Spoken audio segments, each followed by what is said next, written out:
Hello friends, आज मैं इस वीडियो में यह बताऊंगी कि आशु लिपि यानी कि शॉर्ट हैंड कैसे लिखी जाती है। शॉर्ट हैंड लिखने के पहले आपको यह जानना जरूरी है कि वर्णमाला को सांकेतिक भाषा में कैसे लिखा जाता है। सांकेतिक भाषा को लिखने के लिए 3 रेखाओं के बारे में जानना जरूरी है।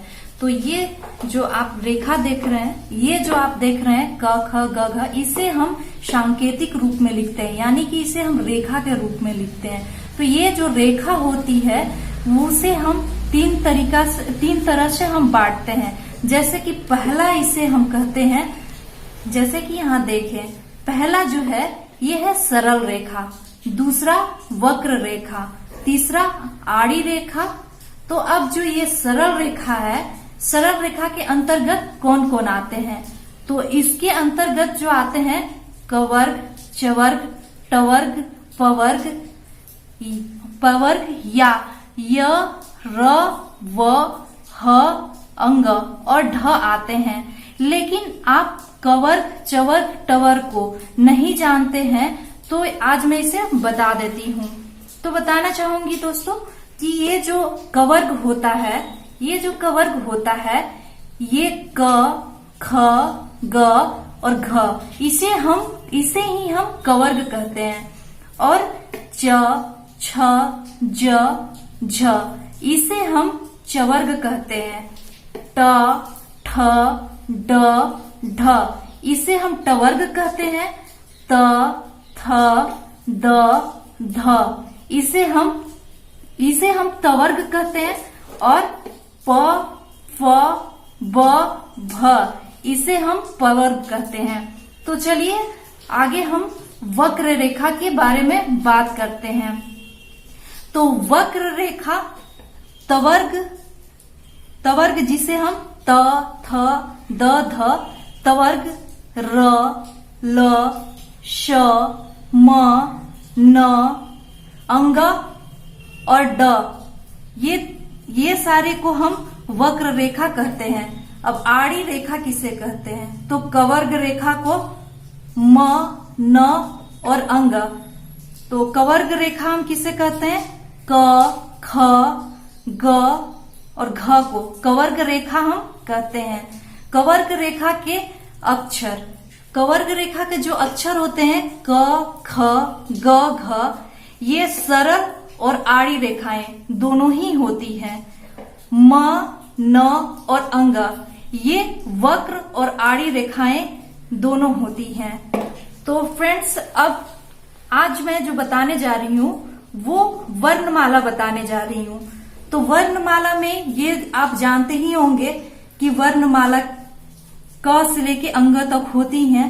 तो इसे हम कैसे सांकेतिक भाषा में लिखेंगे, यही मैं आज बताने जा रही हूँ। तो क को आपको लिखना है, उसे हल्के हाथों से इस तरह से क को आपको लिखना है। इसे आप स्टार्टिंग से ही ज्यादा बड़ा या ज्यादा छोटा ना लिखें, क्योंकि अगला जो भी सांकेतिक भाषा आप लिखेंगे वो अगर बड़ा कर देंगे तो उसका कुछ और अर्थ निकल करके आता है। तो इसीलिए इसे एक अनुमानित रूप में लिखें। तो ये है क। अब ख लिखेंगे, इसी को हल्के हाथों से लिख के ख को हम काट देंगे तो ये हो जाएगा ख। और ग लिखने के लिए इसे हम गाढ़ी कर देते हैं तो ये हो जाएगा ग। और इसी ग को हम गाढ़ा करके इसे हम काट देंगे तो ये हो जाएगा आपका घ। तो इसे जो हम कहते हैं, इसका जो हम ये एरो का निशान ऐसे देते हैं। ऐसे देने का मतलब है कि इसे हम इधर इस तरीका से ही लिख सकते हैं। कभी भी हम इसे इधर से इधर यानी कि इस ओर से इस ओर नहीं लिख सकते। हमेशा हम बाएं से दाएं की ओर लिखते हैं, दाएं से बाएं की ओर कभी नहीं लिखेंगे, नहीं तो ये रेखाएं गलत मानी जाएंगी। तो अगला है, ये है चवर्ग, जिसे हम च, छ, ज, झ, ये है चवर्ग। अब चवर्ग को लिखने के लिए हम ये जो एरो का निशान दिया जाता है ऊपर से नीचे की ओर दिया जाता है। तो इसे हम ऐसे लिखते हैं, हल्की हाथों से लिखेंगे च, फिर इसी को हम च को लिख करके और इसे हम बीच से काट देंगे तो ये हो जाएगा छ। और इसे हम च को गाढ़ा कर देंगे तो ये पढ़ाएगा ज। और झ को हम इसी ज को हम गाढ़ा कर देंगे और बीच से काट देंगे तो इसे हम झ कहते हैं। अब ट कैसे लिखेंगे? ट को लिखने के लिए हमें इस तरीका का एरो का चिन्ह बनाया जाता है, यानी कि ट को लिखने के लिए हमको ऊपर से नीचे की ओर हल्की हाथों से लिखनी होती है। ठ को लिखने के लिए आपको ऊपर से नीचे की ओर हल्की हाथों से लिखनी होगी और इसे बीच से काट देनी होगी। अब ये जो ड देख रहे हैं इसे आप ट को ही आप गाढ़ी करनी होगी और नीचे की ओर लिखनी होगी। ढ को लिखते समय आपको इसे ऊपर से नीचे की ओर ले जानी है और गाढ़ी करनी है और बीच से काट देनी है। याद रखें दोस्तों, जब भी ये रेखाएं लिखे तो एक बार जब पेंसिल उठाएं तो ऊपर से नीचे की ओर जहां तक आप लिखना चाहते हैं वहीं तक आप रखें, बीच में इसे ना उठाएं। अगर आप पेंसिल को उठाते हैं तो ये गलत हो जाता है। अब त को लिखेंगे तो त को लिखने के लिए आपको इस तरीका का एरो बनाया जाता है। तो ये जो एरो है ये डिनोट करता है कि आपको त को ऊपर से नीचे की ओर ले जाना है। और इसे एक और तरीके से लिखी जाती है, तो इसे ऐसे भी लिखी जाती है। त को हम ये दो तरीका से लिखते हैं। तो थ को जब लिखना हो तो त को ही आप लिखेंगे और इसे बीच से काट देंगे। फिर इसे इस तरीका से भी लिखेंगे और इसे बीच से काट देंगे। अब त को लिखना है तो द को लिखना है तो त को ही हम गाढ़ी कर देंगे और बीच से काट देंगे। जब भी लिखे ऊपर से नीचे की ओर लिखे। जो हमारा एरो यहाँ दिया हुआ है इसी तरीका से, माफी चाहूंगी, द को आप बीच से नहीं काटेंगे, द को सिर्फ ऊपर से नीचे की ओर ले जाएंगे और गाढ़ी कर देंगे। ध को आप ऊपर से नीचे की ओर ले जाएं और गाढ़ी करें और बीच से काट दें। तो ये हो गया त, थ, द और ध। जब आप प, फ, ब को आपको लिखना हो तो ये प वर्ग होती हैं। प, फ, ब को लिखने के लिए आपको इस तरीका का एरो बनता है। ये एरो बताता है कि प को लिखने के लिए हम इस तरीका का एरो का चिन्ह देते हैं और प को हल्की हाथों से ऊपर से नीचे की ओर ले जाएंगे। फ को लिखने के लिए पहले प को लिखेंगे और बीच से काट देंगे तो ये हो जाएगा फ। अब ब को लिखने के लिए प जैसा चिन्ह बनाएंगे लेकिन थोड़ा मोटी होंगी, तो गहरी चिन्ह बनाएंगे और तो इसे ब पढ़ेंगे। अब इसी ब को लिखेंगे और बीच से काट देंगे तो भ पढ़ेंगे। तो ये हो गया प, फ, ब और भ। अब य को लिखने के लिए य इस तरीका से लिखी जाती है, यानी कि नीचे से ऊपर की ओर। तो इसे ऐसे लिखी जाती है, हमेशा नीचे से ऊपर की ओर। और जब र को लिखते हैं तो र को लिखने के लिए र दो तरीका से लिखी जाती है। एक तो ऐसे नीचे से ऊपर की ओर और एक तो दूसरा जो हो गया ऊपर से नीचे की ओर लिखते हैं। और तीसरा हो गया ल, ये भी हल्की हाथों से होंगी। बिल्कुल इस तरीका का एरो का चिन्ह होता है, यानी कि नीचे से ऊपर की ओर जाएगी। अब व जो हो गया, व को भी हम इस तरीका से लिखेंगे, ये भी ऊपर की ओर जाएंगी। तो ये है संकेतिक चिन्ह य, र, ल और व का। अब जब स लिखेंगे तो स को हम दो तरीका से लिख सकते हैं। एक तो ऐसे लिख सकते हैं और एक ऐसे लिख सकते हैं। दोनों ही जो है ऊपर से नीचे की ओर आती है। मैं एरो के माध्यम से सारा कुछ बताते जा रही हूँ कि कैसे आप इसे सांकेतिक भाषा में लिख सकते हैं।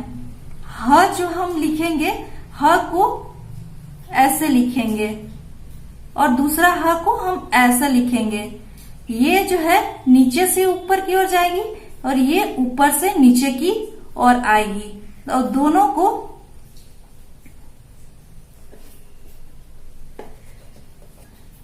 माँ। अब माँ को कैसे लिखेंगे? तो माँ को लिखने के लिए आपको इस तरीका का चिन्ह बनाना है और इसको काट देना है। एक को ऊपर की ओर जो होती है उसे काट देना है। अब न को ऐसे लिखेंगे और ऊपर से काट देंगे। अब ये जो है, ये जो आप देख रहे हैं ड और ढ को लिखने के लिए हम इस तरीका से र को बनाते हैं। र को ही हम काट देते हैं तो ड पढ़ी जाती है। तो इसे इस तरीका से, ये जो हुई ऊपर से नीचे, नीचे से ऊपर की ओर, और ये जो हुआ ऊपर से नीचे की ओर। और ढ को जब हम ह को काटते हैं तो इसे हम ढ पढ़ते हैं। तो ये जो हुई नीचे से ऊपर की ओर, ये ऊपर से नीचे की ओर। अब अंगा को हम मोटा कर देंगे न को, तो इसे ही हम अंगा पढ़ते हैं। तो ये हुआ आपको आज का वर्णमाला। अब इस वर्णमाला को हम याद कैसे करेंगे, तो इसे आप देख लें। तो ये जो संकेत है, इसे आप क को इस तरीका से लिखें, च को इस तरीका से लिखेंगे, ट को इस तरीका से लिखेंगे और प को इस तरीका से लिखेंगे। तो अगर आप एक साथ इन्हें लिखते हैं तो आपको बिल्कुल याद हो जाएंगी कि आपको कैसे लिखना है। अगर आप म और न याद नहीं हो पाती तो आप इसे इस तरीका से एक रेखा बनाएं, जिसमें ये देखिए म को आप इस तरीका से लिखिए, न को इस तरीका से, और त इस तरीका से लिखे जाएंगे। ल को लिखने के लिए आपको ऐसे लेना है और र को लिखने के लिए आपको ऐसे लेना है। तो बिल्कुल आप ल और र आसानी से लिख पाएंगे। स और स को आपको स और स ये दोनों आप इस तरीका से लिख सकते हैं। तो फ्रेंड्स, आपको आगे क्या करना है, तो आगे आपको एक कॉपी लेनी है। देखिए मैं दिखाती हूँ। एक कॉपी लेनी है और इस तरीका का नोट्स बना लेना है, जिसमें आपको ऊपर में ये जो डिवाइडर जितना आप लाइन कर सकते हैं उतना कर दें। और बताना चाहूंगी कि इसमें जो है आपको लिखना होता है क, ख, ग और घ। तो ये जो आप हैं इसको सांकेतिक रूप में क, ख, ग और घ आप इसे सांकेतिक रूप में लिख लें। इसी तरीका से आप लिखते चले जाएं और पूरे कॉपी में भर लें, ताकि आपको अभ्यास हो जाए। तो फ्रेंड्स, नेक्स्ट वीडियो में मैं इसका अभ्यास करा दूंगी और नया चैप्टर भी बताऊंगी। तो फ्रेंड्स, आपको वीडियो कैसी लगी, लाइक कमेंट्स जरूर करें और साथ ही साथ बेल आइकन दबाएं, ताकि अगला जो भी क्लास में कराऊं उसका नोटिफिकेशन आपको मिलता रहे। तो धन्यवाद।